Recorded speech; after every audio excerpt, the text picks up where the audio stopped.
سوال یہ ہے کہ اسرائیل کے اندرونی حلقوں میں اب تاثر کیوں تبدیل ہو رہا ہے؟ ہمیں سننے کو مل رہا ہے کہ ایئر لیپرڈ اور اس کے ساتھ ساتھ نفتالی بینٹ جو ہیں وہ پھر سے ایک اتحاد بنا رہے ہیں. وہ اتحاد جو 2013-14 میں بنا تھا جب حکومت بنی اور لیکن کچھ عرصہ چل نہ سکی اور پھر بعد میں بنجامن نیتنیاہو برسر اقتدار آ گئے.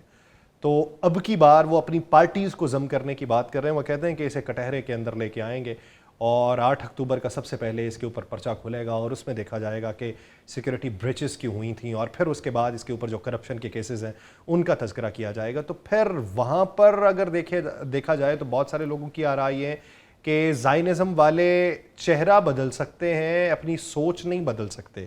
تو وہاں پہ چہرہ بدلنے کے امکانات ہیں یا سوچ بدلے جانے کی؟ چہرہ بات پرسنل پولیٹکس کی ہے نا, یہ کیوں میں کیوں نہیں, سیدھی سی بات ہے. نفتالی بینٹ کو دیکھ لیں یا آپ لیپرڈ کو دیکھ لیں, دونوں کے اندر وہ تو اتنے اگینسٹ ہیں.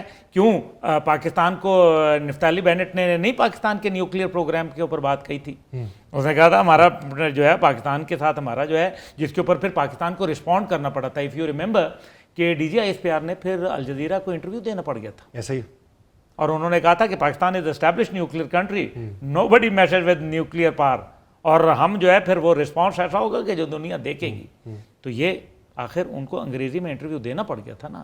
دس مینس کہ ہم نے اسرائیل کی تھریٹ کو جو ہے, یہ کیونکہ ماضی میں بھی آتی رہی ہیں, یہ آپ ذرا غور کیجئے کیا وجہ ہے کہ بھارت کا انٹیلیجنس چیف جو ہے, جو اجیت دوول ہے, جو آپ انٹیلیجنس چیف تو نہیں لیکن نیشنل سیکیورٹی ایڈوائزر ہے, وہ آپ کو ہر جگہ نظر آتا ہے. ہمارا نیشنل سیکیورٹی ایڈوائزر کام پورے کرتا ہے لیکن نظر نہیں آتا. نظر نہیں آتے. تو پاکستان کچھ تو کرتا ہے جو نظر نہیں آتا, صرف محسوس کیا جا سکتا ہے. تو ابھی آپ کیا سمجھتے ہیں کہ لبنان کے محاذ کے اوپر ہم نے یہ دیکھا کہ سیز فائر بھی تھی, حملے بھی تھے ایک مخصوص علاقے کے اوپر, تو کیا آنے والے دنوں میں یہ جنگ دوبارہ شروع ہو سکتی ہے؟ اس کے امکانات کس حد تک ہیں اور اس کے نتائج کیا رہیں گے؟ حتی الامکان کوشش کرے گا اسرائیل جو ہے, اور خاص طور پہ نیتن یاہو, یہ شاید امریکی صدر کے آؤٹ آف کنٹرول ہو گیا. اس کی وجہ ایپسٹین فائل بھی ہو سکتی ہے, بلکہ کافی حد تک ہو سکتی ہے. اس کی وجہ ان کے ذاتی کاروبار بھی ہو سکتے ہیں. یہ جیرڈ کشنر کا کیا مطلب پیچھے بیک گراؤنڈ ہے جس کی بنیاد کے اوپر جیرڈ کشنر کو اتنے بڑے کام دیے جا رہے ہیں یا وٹکاف کو دیے جا رہے ہیں؟ داماد عظیم ہے, پھر وہ فرسٹ داماد آپ کہیں, جس طرح سے فرسٹ لیڈی سننے میں آیا ہے تو وہ فرسٹ داماد آپ اس کو کہہ سکتے ہیں. کاروبار ہی تو کرتے ہیں. یہ دیکھیں نا, اب یہ جو باتیں ہیں نا, یہ پھر چونکہ آپ ویسے بڑے سمجھدار آدمی ہیں, آپ سارا میرے پہ مدعا ڈلوا دیں. تو بات یہ ہے کہ ڈونلڈ ٹرمپ کے تمام فیملی ممبرز رج کے بنا رہے ہیں, رج کے, پتہ ہے نا آپ کو؟ ہاں جی, ٹویٹ سے تیل کی قیمتیں بڑھائی جاتی ہیں, ٹویٹ سے پھر کتنی اس دیر کے بعد پہلے ٹویٹ سے کتنی دیر پہلے کس جو ہے وہ مارکیٹ کو خریدا جاتا ہے, کون سا سٹاک ہے, یعنی لانگ شارٹ بھی لگاؤ اور ڈاؤن بھی لگاؤ, دونوں لگاؤ, دونوں سے اور دونوں کے اندر وہ جو ہے وہ پیسہ کماتے ہیں. وہ ہر جگہ میں وہ چت بھی میری پٹ بھی میرا جس کو کہتے ہیں, تو وہ پیسے بنا رہے ہیں.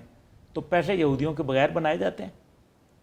اب آپ سمجھیں کہ یہ جو اسرائیل اور یہ جو ٹرمپ امپائر ہے, اس کا کنیکشن کیا ہے؟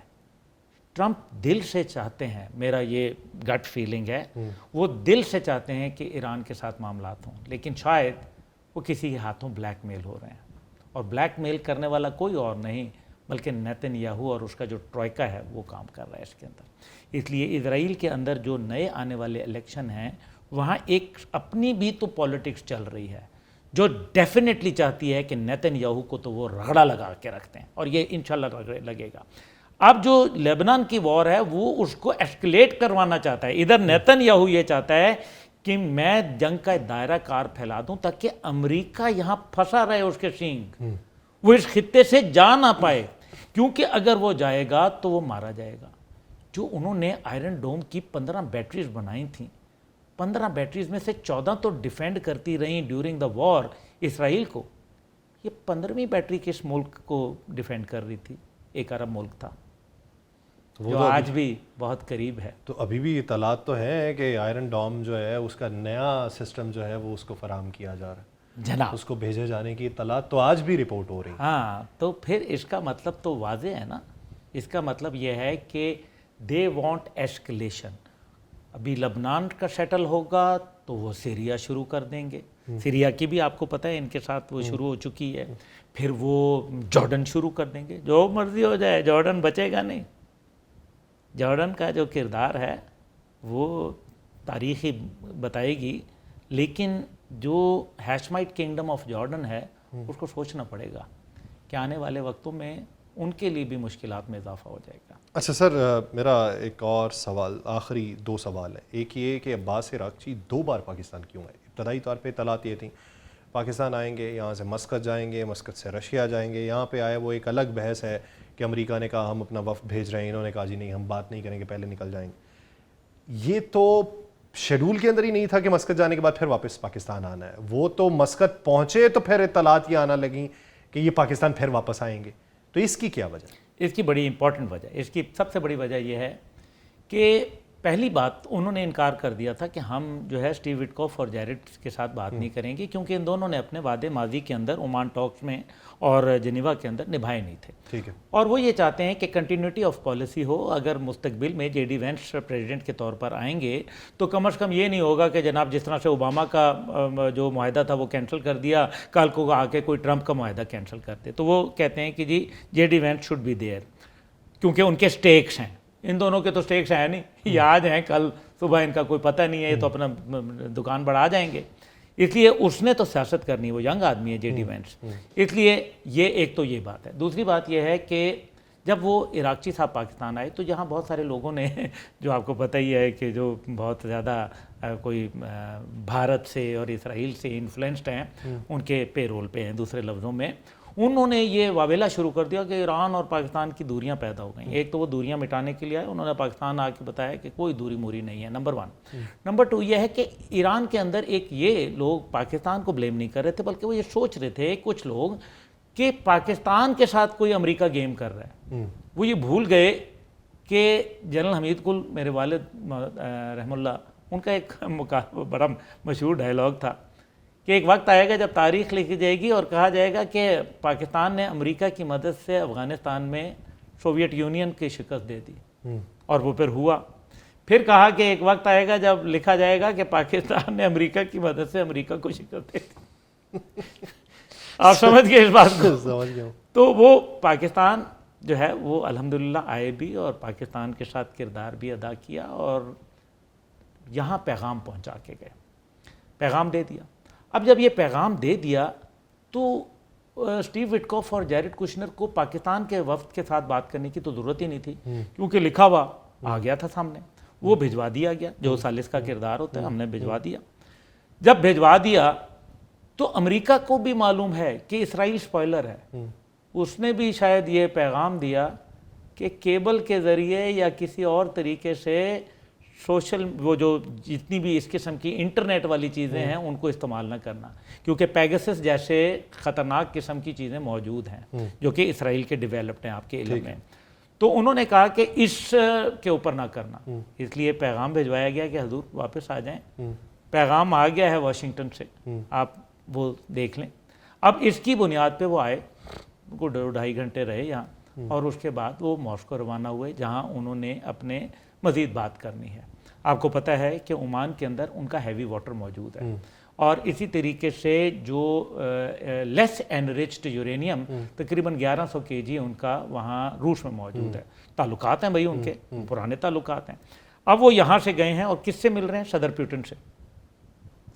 یعنی کہ آپ لیول دیکھیں, صدر پیوٹن سے مل رہے ہیں, اور اب ہو سکتا ہے کہ شاید وہ پاکستان واپسی پہ آ جائیں, یا ہو سکتا ہے کہ اگر معاملہ سینسیٹیو نوعیت کا ہو, کیونکہ صدر پیوٹن شامل ہیں درمیان میں, تو وہ اپنی قیادت کو پہلے اعتماد میں لیں گے اور پھر پاکستان آئیں گے انشاءاللہ تعالی. ٹھیک. میرا ایک آخری سوال سر, ایک تاریخ قریب آنے والی ہے, وہ تاریخ جس سے 1 سال پہلے خطے کے اندر صورتحال اس نہج تک پہنچی کہ ایک یہاں خطے کا بڑا چودھری بننے کا دعوے دار جو ہے اس کے جہاز گرے. جہاز گرنے کے بعد یوں ہوا کہ اس کے وہ اتحادی یا اس کے وہ چاہنے والے یا جن کا وہ چاہنے والا تھا انہوں نے ایسی نکر پہ کھڑا کر دیا ہے کہ جس کے اوپر شاید کروما کا پردہ ہے اور وہ صرف جو ہے دوسری آنکھ ٹیکنالوجی والی دیکھ سکتی ہے, عام آنکھ دکھائی نہیں دیتی. تو وہ جو اس وقت ڈپلومیٹک آئسولیشن کا شکار ہو چکا ہے, اس کے بارے میں اطلاعات کیا ہے کہ مئی کا پہلا ہفتہ اس کے لیے کتنا بھاری ہے اور وہ پلان کیا کر رہا ہے؟ دیکھیں اب تو ڈونلڈ ٹرمپ صاحب نے کل ہی کیا اندر 11 جہاز تو گروا دیے ہیں الحمدللہ. آپ دیکھتے ہیں اور کتنا اس کے اندر مزید اضافہ ہوتا ہے. لیکن بھارت کا جو ڈپلومیٹک نہیں, میرے خیال میں مینٹل آئسولیشن ہو گئی ہے. ذہنی طور پہ ان کو مفلوج کر دیا پاکستان نے.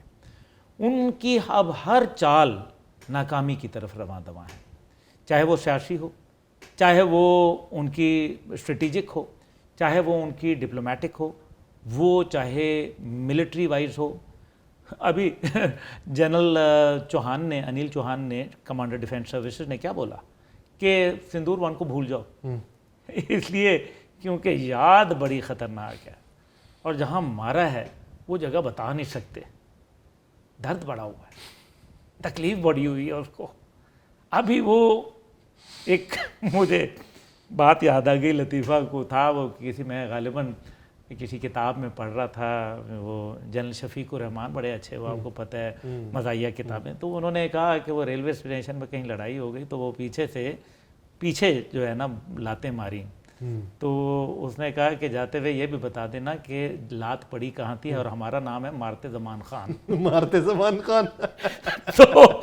تو پاکستان نے جو لات ماری ہے وہ بتا نہیں سکتا کہ کہاں پڑی ہے اس کو.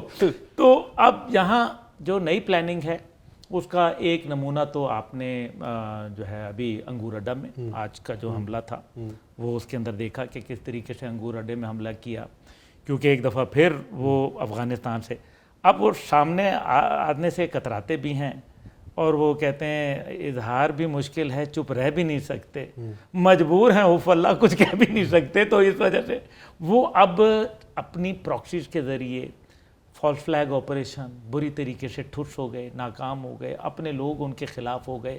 اب بھارت نے اس کو ایک بڑا ایونٹ بنا کے پیش کرنا ہے جس کے اندر 56 انچ کا جو چوڑا سینہ ہے وہ دکھا کے یہ ثابت کرنا ہے کہ میرے پاس جو ہے وہ 56 ملی میٹر کا دماغ نہیں ہے. یہ دوسرے لفظوں میں اس کی کہانی, یہ میں نے آپ کو سٹوری سنا دی. تو کریں گے, شرارت ان کا کام ہے. اسرائیل اور انڈیا باز نہیں آئیں گے. وہ بھارت ماتا ہے اور وہ پتا, تو ماتا پتا کا جو الحمدللہ جو ان کا دادا جی ہے وہ پاکستان ہے, اور ماتا پتا کے گٹھ جوڑ سے جو مرضی ہو جائے. شیر نے جو ہے نا وہ بلی نے سب کچھ سکھایا تھا, شیر کو درخت پہ چڑھنا نہیں سکھایا تھا.